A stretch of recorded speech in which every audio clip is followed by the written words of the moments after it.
Howdy, everyone, and welcome to the 2020 AI Championships. I'm your host, Polcho, and we are about to enter the qualifying matches. I'm joined by my co-host, Vanquish. Vanquish, how are you, mate?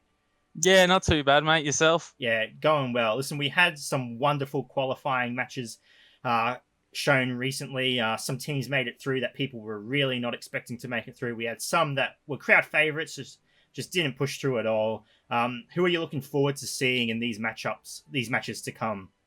Yeah, listen, I have a really good feeling about why walk. They did really well in their qualifiers, and if they can bring that type of energy to their upcoming fight, I think they'll push through really strong. They have what it takes to make it to the end. They just need to utilize their strengths and hit their opponents swiftly and take them out. Yeah, I agree with you. I think they're one of the teams that really broke through. They were a bit underestimated, but they really dominated their first round, and I think they're in for a shoe for to really push far.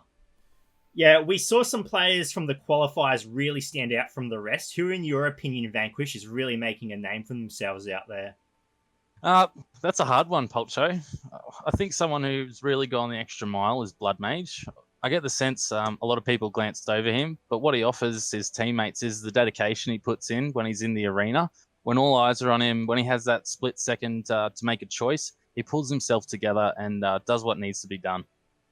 Yeah, I couldn't agree with you more. Vanquish is a very good analysis there. He does really do what needs to be done out in the field, and I think a team is that much stronger for having him on there.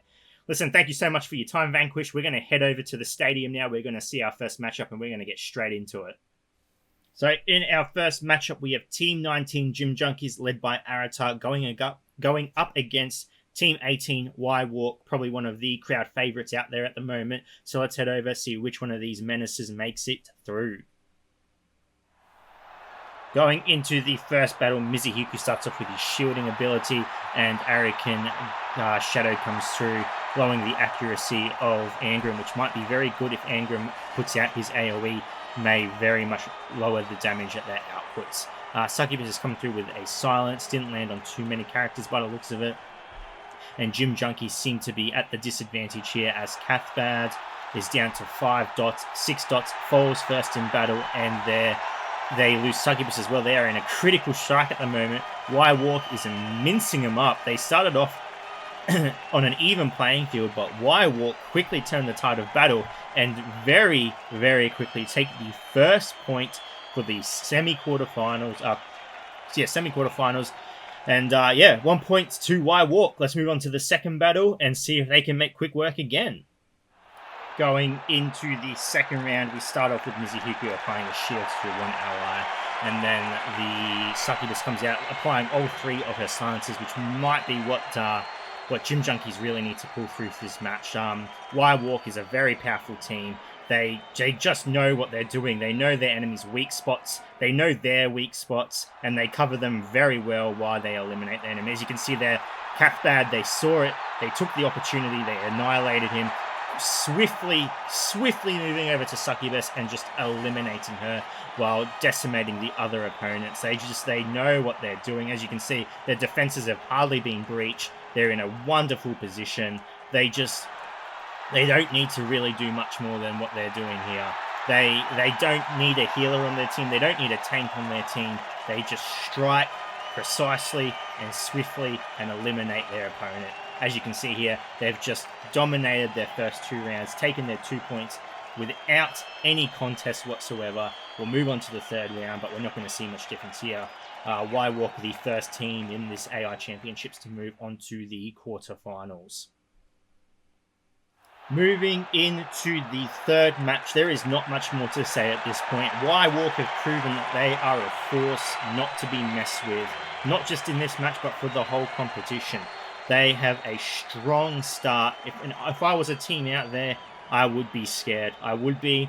We have seen some powerful teams, but the synergy this team shares is remarkable. They can just focus a target and eliminate them quickly. They don't mess around. There's no multi-targeting. They have the support of Blood Mage, like we said before, an amazing character that's really shining in this tournament. He does what he does to lock down the enemy, negate buffs, negate healing, He's there while the rest of his team dishes out the damage. And they work well. They don't need that healer. They don't need that tank. They just work well. They are focused and they know how to prioritize. Why Walk, again, first team to make it through to the quarterfinals. Congratulations. A powerful team and one to watch. Let's move over and find out who will be fighting next in the arena.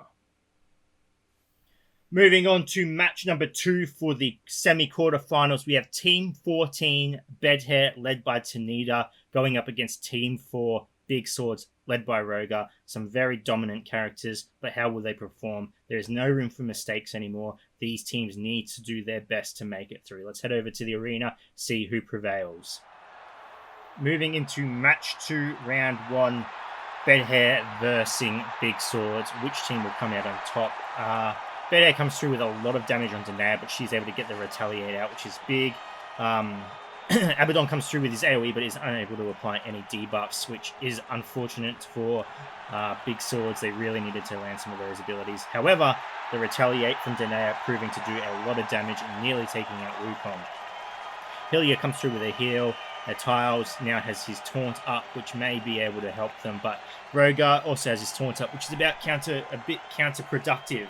They really just need to rotate those taunts to help mitigate the damage going out on the damage dealers of the team. With no healer on the team, they really need to make sure that damage is being split evenly between all of them.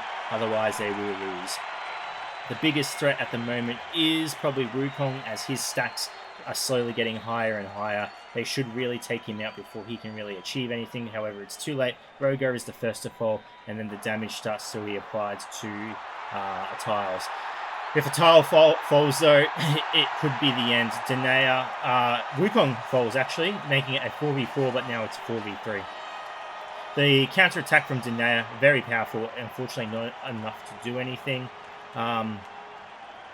Weird that there was a little bit of a heal there, it looked like, from Aratar, even though he had the anti-heal on him. Bit of odd play there. We'll probably need to look back, get the rest to check that out. But either way, it's not going to make a difference. It's not saving them. Bedhair is still going to take the first point for the first round as Abaddon falls, giving him the first point. We'll move over to round 2 and see if there can be any difference to the outcome of this matchup. Moving into round 2, and Bedhair starts off with a strong offensive, again, nearly taking Danae out of the picture. She gets out with a counter-attack. Abaddon, again, not able to apply any debuffs. And this is the type, in the first qualifiers, Abaddon was able to get those debuffs out. This time, he's not able to do so. And it's those types of mistakes that you're not able to get away with them. If you make a mistake, it's going to cost you. The teams that have made it through are much stronger. They're efficient. They have good synergy. Your team needs to work together. Otherwise, like that, a simple mistake could cost you the battle.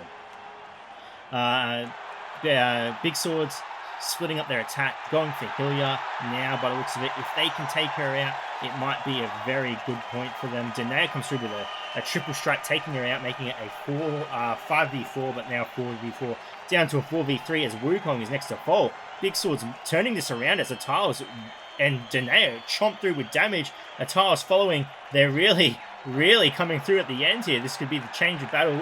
It doesn't look like Bedhair can really come back from this with Brock being only left.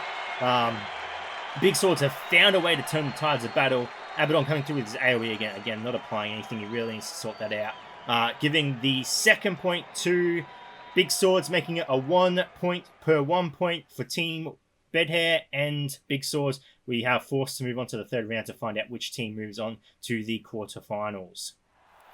Right, here we are for the third round. Both teams really need to pull themselves together and get out what they can do. There is no room for mistakes. Shadow coming out with a double strike there. Awesome. He had a chance to do that. He pulled through.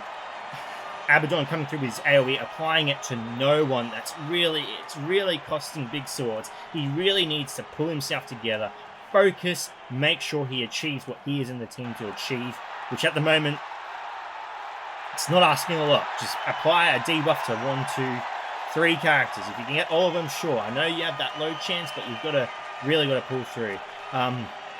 Bedhair really seems to be at an advantage here at the moment. Abaddon comes through with a fair bit of damage coming out on Hylia.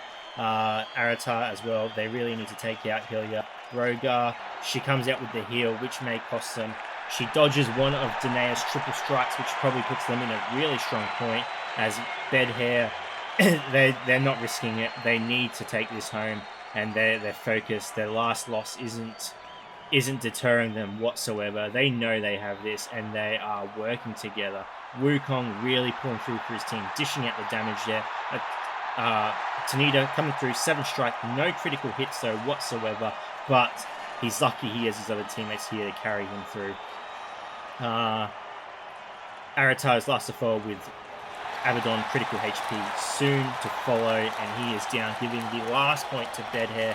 Bedhair winning 2-1, and they make it through to the quarterfinals. Well, ladies and gentlemen, those are the first 2 matches for the semi-quarterfinals. Y-Walk really standing out at the moment. They did a tremendous job, eliminated their competition with no threat whatsoever. No worries. They just came through. They did what they needed to do. Job done. Bedhair made it through. It was a close one. Honestly, it could have gone either way for those 2 teams. Abaddon, unfortunately, really let Big Swords down, and they couldn't come through at the end there. They fought. They put up a better fight than Gym Junkies in the first round, but still not enough to prevail. So these are your first 2 teams making it through to the quarterfinals. Congratulations. If you are betting on Y-Walk or Bedhair, it will be a very interesting match. Honestly, I think Bedhair has a big challenge ahead of them. Y-Walk is there, and they mean business. Anyway, ladies and gentlemen, thank you so much for watching. If you do have any questions, feel free to leave a comment below. I'll answer to the best of my ability. And wherever you are in the world, until next time, please take care of yourself.